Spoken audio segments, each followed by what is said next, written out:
Everyone welcome back to our pen. सो ये हम लोग का फाइनल वीडियो होने वाला है फैक्ट्रीज एक्ट का। तो इसमें हम डिस्कस करेंगे इंपॉर्टेंट प्रोविजन। मैंने सारे सेक्शंस नहीं ऐड किए अपने रिवीजन सीरीज़ में, तो प्लीज़ आप ये मत सोचिएगा कि इतने ही सेक्शंस हैं। और भी सेक्शंस हैं एक्ट में, उसको मैंने नहीं इंक्लूड किया क्योंकि वो इम्पॉर्टेंट नहीं है इतने ज़्यादा। बट अगर आप डिटेल में पढ़ना चाहते हो तो आप बेयर एक्ट्स में जाके पढ़ सकते हो। अदरवाइज़ फैक्ट्री एक्ट का तो मैंने डिटेल नहीं बनाया है, पर एग्ज़ाम्स के बाद मैं वो भी प्रोवाइड कर दूँगी। बट अगर आपको पढ़ना है तो आप बेयर्स एक्ट या फिर किसी और सोर्स से जाके आप पढ़ सकते हो, पर इंपॉर्टेंट यहाँ पे मैंने इंक्लूड किए हैं। So let's get started. Section 85, power to apply the act in a certain premises. जैसे मैंने अपने लास्ट वीडियो में बताया है कि स्टेट गवर्नमेंट के पास यहाँ पे मैक्सिमम पावर है टू मेक द रूल, मतलब जितनी भी चीज़ें हैं स्टेट गवर्नमेंट के पास ज़्यादा पावर है।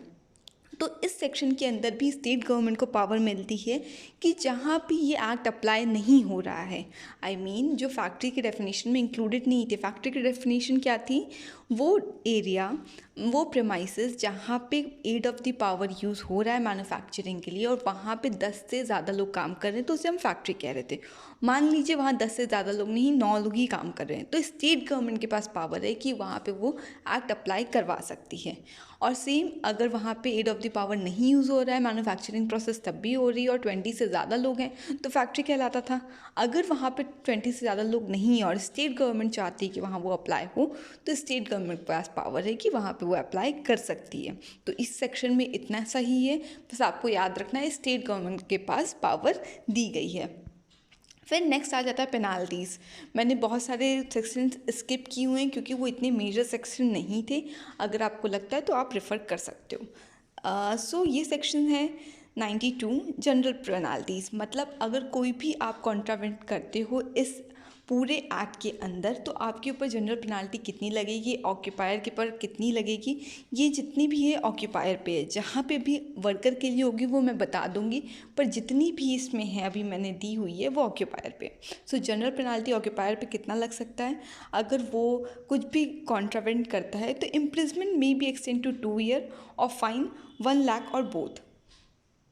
ओके, ये आपका जनरल है। ये पेनाल्टीज आप फैक्ट्रीज एक्ट की याद रखना। वैसे मोस्टली सारे एक्ट की आप अगर याद कर पाओ तो याद कर लो, पर फैक्ट्रीज एक्ट हो गया, माइंस एक्ट हो गए, ये सारे कुछ के बहुत इंपॉर्टेंट है, तो उनको आपको ध्यान में रखना है। फिर आता है सेक्शन 94, फर्दर कंट्रावेंशन। अगर ये कंट्रावेंशन एम्प्लॉयर ने किया है, स्टिल इसके बाद भी वो कंट्रावेंट करता है, तो जो इम्प्रिजमेंट है वो एक्सटेंड हो जाएगी 3 ईयर्स तक, और फर्दर फाइन उसको देना पड़ेगा 1000 रुपये per day, which can be extended to 2 lakhs। ठीक है, इसमें कुछ बताने वाली चीज़ नहीं है। अब कंट्रावेंशन टू चैप्टर 4। चैप्टर 4 क्या था? सेफ्टी। अगर सेफ्टी के जो जितनी भी प्रोविज़न है वो कॉन्ट्रावेंट होते हैं और वहाँ पे डेथ हो जाती है या फिर उस पर्सन को, किसी एम्प्लॉय को, किसी वर्कर को बॉडी इंजरी हो जाती है जो बहुत सीरियस है, तो फाइन कितना लगेगा? Fine can be 35,000 in the case of death and fine not less than 10,000 in the case of serious body injury। ठीक है, अब आते हैं section 95 of section of inspector.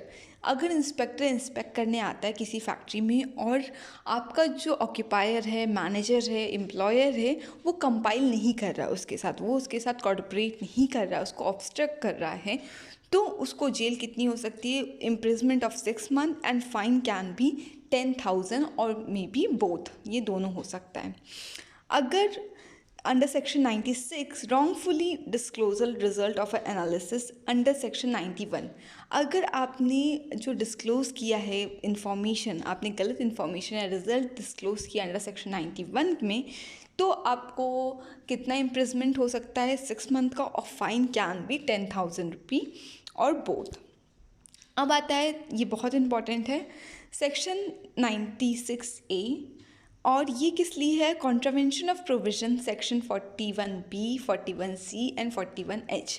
तो सिंपल सी बात है, ये हज़ार्डस प्रोसेस के वो लेकर हैं। ये आपके 3 सेक्शन वहीं पे हैं, मतलब आपका जो चैप्टर 4A है उसके अंदर आपके जो सेक्शंस हैं, अगर आप उससे कॉन्ट्रावेंशन करते हो। 41B क्या है? अगर आप रिवाइज करना चाहो तो 41B क्या था? ये था, आप डिस्क्लोज़ कर रहे थे इन्फॉर्मेशन को, राइट? एम्प्लॉयर के पास ड्यूटीज़ थी कि वो डिस्क्लोज़ करेगा।